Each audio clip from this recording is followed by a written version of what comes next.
Hey everybody, greetings from the Rio Hotel Casino Resort in beautiful Las Vegas, about a mile off the strip. And normally I wouldn't bother with doing a video tour of my hotel room because most hotel rooms are pretty generic.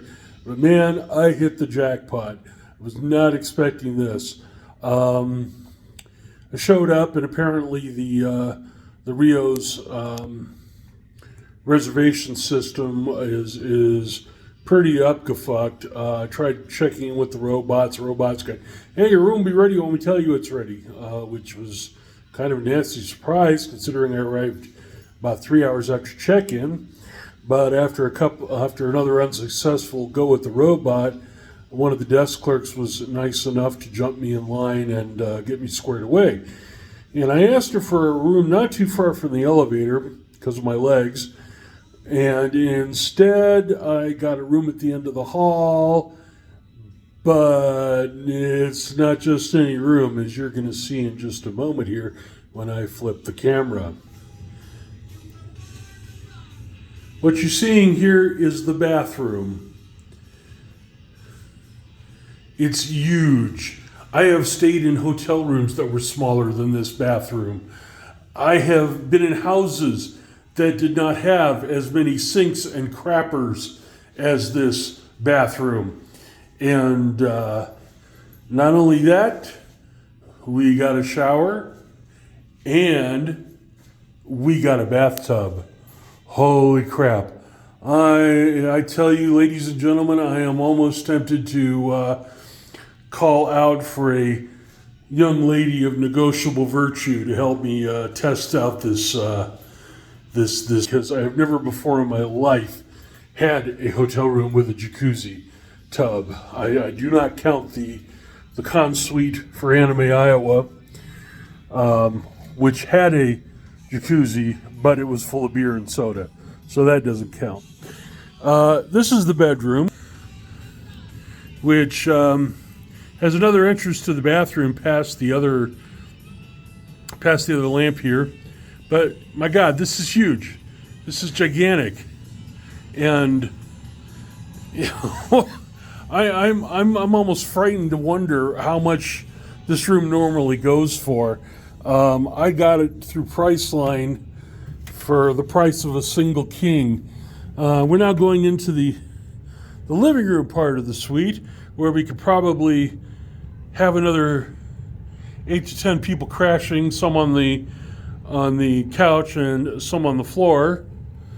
But yeah, we got a coffee table here. We have a potta, and of course, as previously mentioned, we have another bathroom right off the entrance in case you're too drunk and full to make it to the main bathroom. Here we have what appears to be an additional kitchen and dining room area, and probably a connecting door to the other room in case you don't feel that you have enough space for your friends and what have you. So yeah, this is I'm going to be here for two nights, and I have frankly no idea what I'm going to do with all this space. It's just nuts.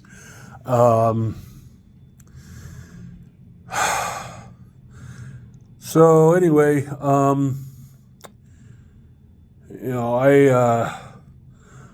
made some decisions when I packed, which are probably going to come back to bite me later, or not. Who knows? But since I'm going to be away from home for almost 2 weeks, I decided, let's just pack about a week's worth of clothes. There's going to be about 4 or 5 days when I'm in Chantilly, cooling my heels, seeing friends in the evening, and I'll have plenty of time to get some quarters and go do laundry. so that I'll have clean clothes for Balticon and the return home.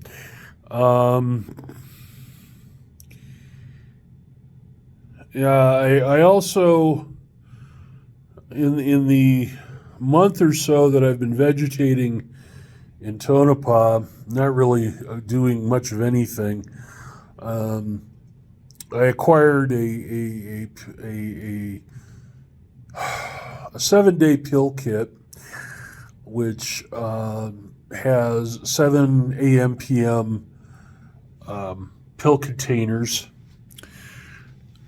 The kind I normally get at Walmart, but for some reason neither the Rayleighs nor the Family Dollar carries that style of pill case. So I ordered it off Amazon, and of course it took a week to get here, which didn't matter because I had a ton of time. Yeah, look at this. Is this nuts or what? I've got this bed has spotlights above the bed. Whoa! I'm almost afraid to look behind the curtain there. God knows what kind of hedonistic perversion is lurking behind that curtain, and I'm not looking. So, but anyway, so yeah, that's one of the pill cases sitting on the nightstand. The little orange dealie there. I suppose I could have taken the time this morning to load it up, along with its 6 brothers and sisters, so that I didn't have to dig around with the pills every morning for the next 2 weeks. But like I said, I got lazy, didn't bother. All I really did was pack up the nose hose. Decided against packing the blood pressure meter because my blood pressure's been pretty good. And my main mission for the next 2 weeks is not stuffing my face full of carbs, which I think I can accomplish. And trying to get a little bit more exercise than I normally do. I mean, this last month I've just been filled with sloth and indolence, and to the point where it's not quite life-threatening, but it's a bit more stress than it should be climbing up to the second floor from the parking lot with the groceries. So we're going to try and get a little extra exercise as I'm running around the DC, Baltimore, Hagerstown, Dulles zone.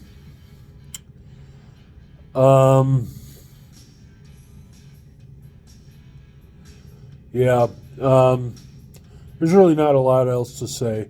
I did make the drive from Tonopah in pretty reasonable time.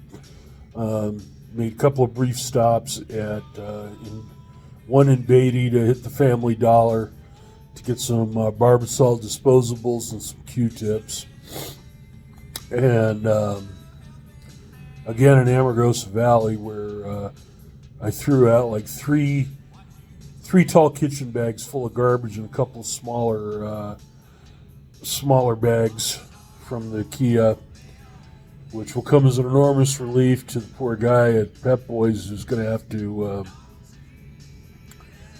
get into the dashboard and deal with whatever parts of the AC are there, because I'm dropping the car off at Pep Boys to get that done, along with an oil change. And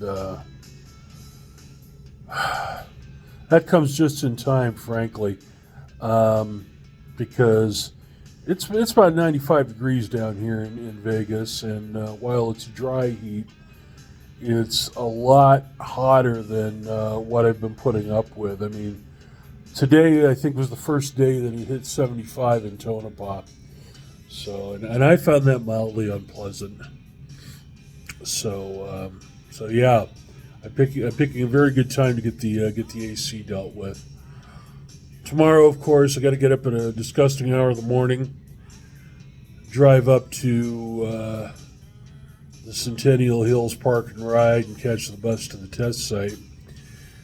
And that's going to be a short tour. We're only going to be looking at EMAT and Test Cell C, and maybe the fire station, maybe a couple other things. Doing lunch and getting our asses back out of there by about 3 o'clock, which will give me plenty of time to drop the key off at Pep Boys, catch an Uber back to the Rio, and get a good night's sleep before getting up at an even more disgusting hour of the morning to catch the first flight out of McCarran to Points East, which in this case is going to be Midway Airport. I might have time to grab a gyro en route, might not. None.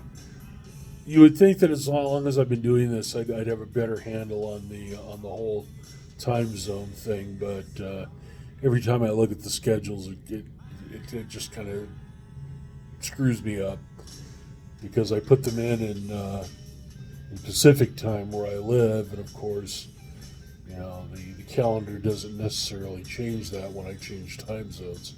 So we'll see how that works out. And that's really all I got to say about that. Looking forward to seeing a lot of you once I get out there.